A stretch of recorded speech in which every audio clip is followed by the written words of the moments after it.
वो retirement lesson का एक कंप्लीट क्वेश्चन करना सीखेंगे कि इससे हमें ये भी मालूम हो जाएगा कि एडमिशन से रिटायरमेंट में क्या डिफरेंस है। काफ़ी कुछ क्वेश्चन तो मिलता जुलता है। इम्पॉर्टेंट चीज़ इसमें गुडविल ट्रीटमेंट को ध्यान रखिएगा, और इसमें नया जो पार्टनर रिटायर होता है उससे रिलेटेड हम उसको लोन प्रोवाइड करते हैं, उस ट्रीटमेंट पे विशेष ध्यान दीजिएगा। ये एक नई चीज़ होगी। बाकी क्वेश्चन जो है वो एडमिशन के जैसा ही होगा। तो चलिए क्वेश्चंस को एक बार देख लेते हैं। क्वेश्चन नंबर 12 है और इसमें XYZ पार्टनर हैं जो कि इक्वल प्रॉफिट शेयर करते हैं 1:1 में इक्वल। ठीक है, इसमें क्रेडिटर है, जर्नल रिजर्व है। जर्नल रिजर्व डिवाइड होता है, प्रोविडेंट फंड डिवाइड नहीं होता है ना। पार्टनर कैपिटल है, कैश है, इन्वेस्टमेंट है, फ्री होल्ड प्रॉपर्टी। गुडविल पे ध्यान दीजिएगा, गुडविल इसमें बैलेंस शीट में है, मतलब बुक की गुडविल दी गई है।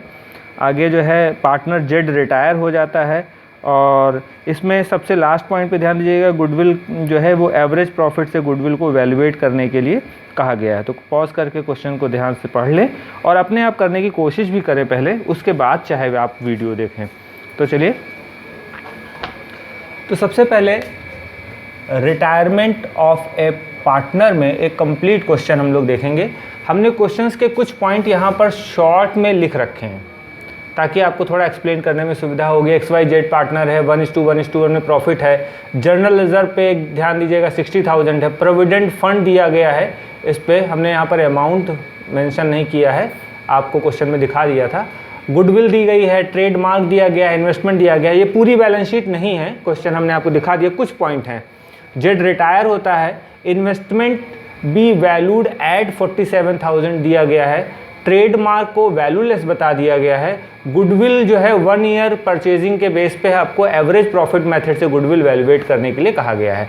तो चलिए शुरू करते हैं। सबसे पहले इसमें बनाएंगे पहले की तरह रिवैल्यूएशन अकाउंट, जिसमें ये डेबिट साइड है और ये क्रेडिट साइड है। एसेट्स जो है डिक्रीज होगी तो हम डेबिट में लिखेंगे, और लायबिलिटी अगर इंक्रीज होगी तो डेबिट में लिखेंगे। ध्यान दीजिएगा इन्वेस्टमेंट पे, इन्वेस्टमेंट जो है 50,000 का पहले से था, जबकि कहा गया investment be valued at 47,000।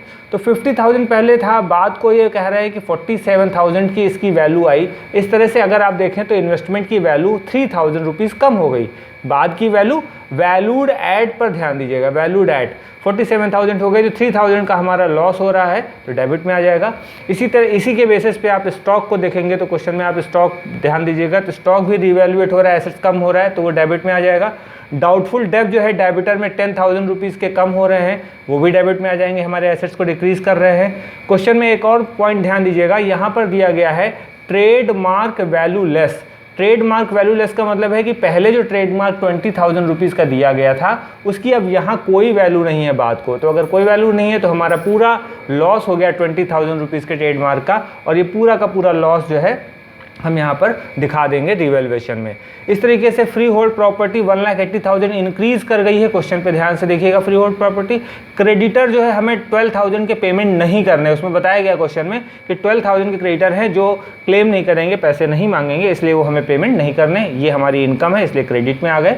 Credit का टोटल आपका 1,92,000 है, और इसमें से डेबिट के टोटल ये जो है आ रहा है 39,000, माइनस कर देंगे। माइनस करने के बाद जो अमाउंट आएगा 153,000 आ जाएगा, उसको हम यहाँ पर मेंशन कर देंगे। और इसको जो है 153,000 को तीनों पार्टनर चूंकि इक्वल हैं, इसलिए इक्वल पार्टनर हैं, इसलिए 1/3 में डिवाइड करके 51,000 रिवैल्यूएशन आ जाएगा। ये प्रॉफिट जो है ये ट्रांसफ़र कर देंगे पार्टनर कैपिटल के जो है वो क्रेडिट साइड में, अपोजिट साइड ट्रांसफ़र करते हैं। चलिए पार्टनर कैपिटल अकाउंट देखते हैं। पार्टनर कैपिटल अकाउंट में सबसे पहले बैलेंस बुक से कॉपी कर लेंगे, 3 लाख, 2 लाख एंड 2 लाख तीनों पार्टनर का। क्वेश्चन में ध्यान दीजिएगा जर्नल रिजर्व, हमने आपको जर्नल रिजर्व यहाँ पे दिखाया था। ये क्वेश्चन में जर्नल रिजर्व है, ये बैलेंस शीट के लायबिलिटी में दिया गया है, ये जस्ट अपोजिट आएगा। और जर्नल रिजर्व तीनों पार्टनर में ओल्ड रेशियो में डिवाइड हो जाता है। तो 60,000 जर्नल रिजर्व है, तीनों पार्टनर इक्वल डिवाइड करते हैं, 20,000, 20,000 एंड 20,000। इसके विषय में पुराना वीडियो आप एडमिशन में देख सकते हो। रिवैल्यूएशन हमने निकाला, रिवैल्यूएशन का आंसर भी तीनों पार्टनरों में इक्वल डिवाइड हो जाएगा, 51,000, 51,000, 51,000 तीनों पार्टनरों का रिवैल्यूएशन आंसर ट्रांसफर हो जाएगा। अब यहाँ पर एक और इम्पॉर्टेंट पॉइंट है गुडविल। ध्यान दीजिएगा क्वेश्चन में गुडविल जो है एसेट साइड में दी गई 33,000, यही बुक की गुडविल है। ये गुडविल जो है जस्ट अपोजिट साइड आएगी, मतलब कि आ गई आपके डेबिट में, और डेबिट में आने के बाद ये गुडविल तीनों पार्टनरों में ओल्ड रेशियो में तीनों पार्टनरों में डिवाइड हो जाएगी। तो तीनों पार्टनरों में इक्वल डिवाइड हो गई 33,000 ओल्ड रेशियो में। अब जो हमारे क्वेश्चन में नए कुछ पॉइंट्स हैं उन पर ध्यान दीजिएगा जो कि स्पेशली रिटायरमेंट में किए जाते हैं। पहली चीज़ तो क्वेश्चन में अगर हम देखें तो ओल्ड रेशियो दिया गया है 1:1 का। अगर इसमें रिटायर हो जाता है जेड, तो जेड के रिटायर होने पर क्या होगा, जेड के रिटायर होने पर एक्स वाई बचेगा और एक्स वाई का रेशियो 1:1। तो न्यू रेशियो क्या बन गया 1:1।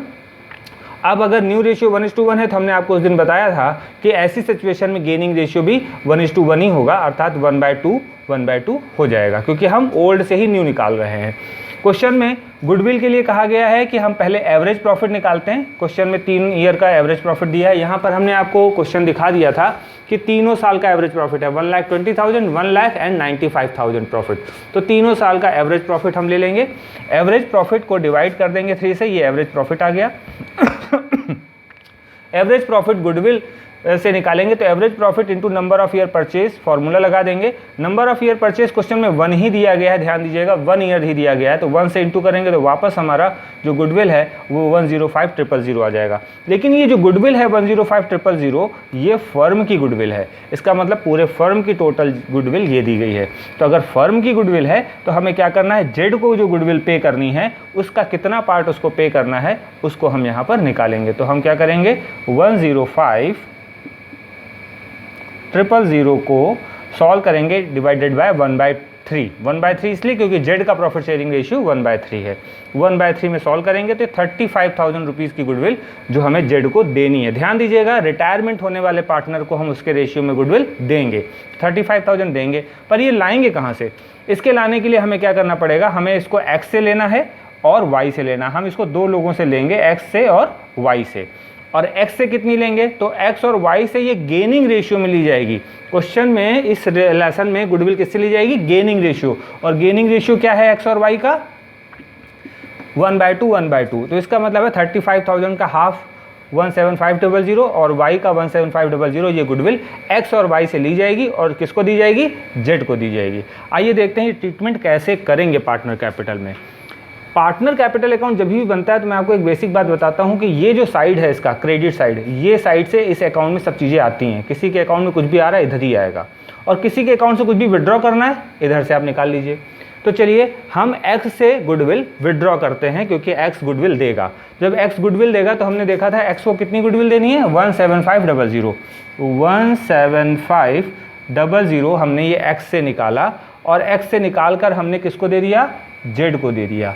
तो 175,000 जेड के पास आ गई गुडविल। इसी तरीके से y से भी 175,000 की गुडविल हम निकालेंगे। तो y के अकाउंट से भी 175,000 की गुडविल हमने निकाली, ये यहाँ से विड्रॉ हो गई और ये आकर ये भी जेड के अकाउंट में ही आ गई। तो ये फिर आ गया 175,000 जेड के पास। अब जब जेड के पास ये गुडविल आ गई तो इस तरह से इसकी एंट्री की जा रही है। अब ध्यान ये देना है कि हम यहाँ पर नोट क्या करेंगे, तो हम नोट करेंगे कि भाई ये गुडविल कहाँ गई है, एक्स से और वाई से ये दोनों गुडविल गई हैं बाहर, पर गई कहाँ है, जेड के पास। तो हम यहाँ लिखेंगे जेड्स कैपिटल, जहाँ ये जा रही है गुडविल। और ये गुडविल जेड के अकाउंट में देखिए आ गई। तो अगर आ रही हैं तो कहाँ से आ रही हैं, तो ये एक गुडविल आई है हमारी एक्स से, तो एक्स कैपिटल, और दूसरी गुडविल हमारे पास किससे आई है, वाई से आई, तो वाईज कैपिटल। इस तरीके से हमने एक्स और वाई से लिया और जेड को दे दिया। अब हम क्या करेंगे, इनके बैलेंस निकालेंगे पहले की तरह। तो एक्स का बैलेंस अगर हम लोग निकालते हैं तो यहाँ पर सबसे पहले जेड रिटायर हो रहा है तो उसको समझ लेते हैं। जेड का इधर का टोटल करेंगे क्रेडिट का, और डेबिट का टोटल माइनस करेंगे, और जो जेड का टोटल आएगा वो आएगा 295,000। ये जेड का टोटल आ गया। जो जेड का टोटल आएगा, चूंकि हमारे क्वेश्चन में जेड रिटायर हो रहा है इसलिए जेड का जो भी अमाउंट आएगा वो फर्म में लोन की तरह मेंशन किया जाएगा। तो हम लिखेंगे टू जेड्स लोन। क्यों भाई, क्योंकि एक्स और वाई ने कहा कि भाई जेड आप जा रहे हो, आपके हिस्से में 295,000 का अमाउंट बनता है जो हमें आपको पे करना है फर्म को। लेकिन ये पैसे तुम बैंक में जमा करोगे और वहाँ से इंटरेस्ट लोगे, तो क्यों ना ये पैसे हमारी फर्म में ही रहने दो एज ए लोन, और हम इस पर आपको आगे चल के इंटरेस्ट भी पे करते रहेंगे। तो इस तरह से हम जेड का अमाउंट तो निकालेंगे, बट हम उसको पेमेंट कैश नहीं करेंगे जब तक कि क्वेश्चन में कहा ना जाए कैश पेमेंट करने के लिए, तब तक उसका बैलेंस लोन में रहेगा। अच्छा, एक्स और वाई का वैसे ही निकालते हैं, तो टू बैलेंस, और टू बैलेंस जब हम निकालेंगे तो एक्स का बैलेंस आपका आ जाएगा 342,500, ये आप निकाल के देख लीजिएगा। और y का आ रहा है 242500। इस तरीके से x और y का तो हम बैलेंस लिखेंगे, लेकिन z का जो बैलेंस आएगा उसे हम लोन दिखाएंगे। यही एक नया पॉइंट है इम्पॉर्टेंट, जो कि रिटायरमेंट होने में लिखा जाता है स्पेशली। और दूसरा गुडविल। आगे देखते हैं, बैलेंस शीट बनाते हैं। बैलेंस शीट एज एट जो क्वेश्चन में डेट हो वो मेंशन कर दीजिएगा। क्रेडिटर, क्वेश्चन में देखिएगा क्रेडिटर 12,000 के पेमेंट नहीं करने, इसलिए माइनस कर दिए गए, तो ये 97,000 आ गया। हमने आपको ट्रिक भी बताई थी कि लाइबिलिटी की कोई भी चीज़ अगर हम क्रेडिट में मिल जाती है हमको, सॉरी यहाँ पर देखिएगा, लाइबिलिटी की कोई भी चीज़ अगर रिवैल्यूएशन के क्रेडिट में मिले तो माइनस करिए, और लाइबिलिटी की कोई भी चीज़ रिवैल्यूएशन के डेबिट में मिले तो प्लस कर दिए। तो देखिए क्रेडिटर माइनस हो रहे हैं। इसी तरह प्रोविडेंट फंड पे एक इंपॉर्टेंट बात ध्यान दीजिएगा। प्रोविडेंट फंड क्वेश्चन में कभी भी दिया होता है तो उसे हम पार्टनर कैपिटल में डिवाइड नहीं करते हैं।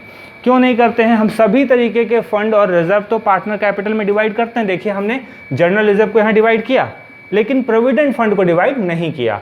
जब भी सभी रिजर्व एंड फंड डिवाइड होंगे, बट प्रोविडेंट फंड इसलिए डिवाइड नहीं होता है क्योंकि ये प्रोविडेंट फंड एम्प्लॉई को पेमेंट करने के लिए बनाया जाता है, और एम्प्लॉय के सैलरी से ये बना हुआ होता है, इसलिए इस पर हक एम्प्लॉय का है, और इसलिए employ provident fund partner capital account में डिवाइड नहीं होता है। ऑलवेज ये फर्म की लाइबिलिटी बना रहता है जब तक कि एम्प्लॉय को दिया ना जाए। तो ये 20,000 रुपीज़ लाइबिलिटी आ गई। फिर जेड का हमने अमाउंट अभी लोन निकाला था, यहाँ पर ध्यान दीजिएगा, जेड का हमने यहाँ पर एक लोन निकाल लिया आंसर, तो 295,000 का हमारा आ गया जेड का लोन।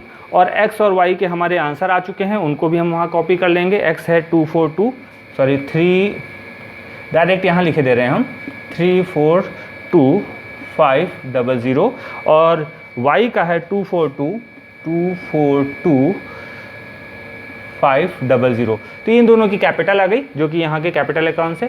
डेबिटर के साथ देखते हैं, एसेट्स में से डेबिटर में से प्रोविजन माइनस कर दिया, आपके डेबिटर आ गए। स्टॉक भी डिक्रीज हो रहा था, माइनस करके मेंशन कर दिया जाएगा। इन्वेस्टमेंट भी डिक्रीज हो रहा था, वो भी माइनस करके मेंशन कर दिया जाएगा, क्योंकि ये सारी चीज़ें, एसेट्स की कोई भी चीज़ अगर रीवैल्यूएशन के डेबिट में मिलती है तो माइनस हो जाएगी, और क्रेडिट में मिलती है तो प्लस हो जाएगी। तो चलिए ये सब माइनस हो रहे हैं। फ्री होल्ड प्रॉपर्टी जो है वो देखिए 4 लाख बैलेंस शीट में थी, और ये फ्री होल्ड प्रॉपर्टी क्रेडिट में मिल रही है, तो 1,80,000 प्लस हो गया, तो ये यहाँ पर आ जाएगा। और कैश में कोई चेंज हुआ ही नहीं, क्योंकि हमने रिटायरमेंट होने वाले पार्टनर को कोई कैश पे ही नहीं किया, और इसलिए ये कैश वैसे ही आ जाएगी। अब हम इन दोनों साइड का टोटल कर लेंगे, तो टोटल आ जाएगा इसका इक्वल। इस तरह से आपका पूरा रिटायरमेंट का एक कंप्लीट क्वेश्चन यहाँ पर हो जाता है। इसको ध्यान से धीरे धीरे समझते हुए क्वेश्चन की प्रैक्टिस करिएगा, और इस तरह के बार बार क्वेश्चन आप प्रैक्टिस करिए तो रिटायरमेंट के आपको क्वेश्चन आने शुरू हो जाएंगे। Thank you.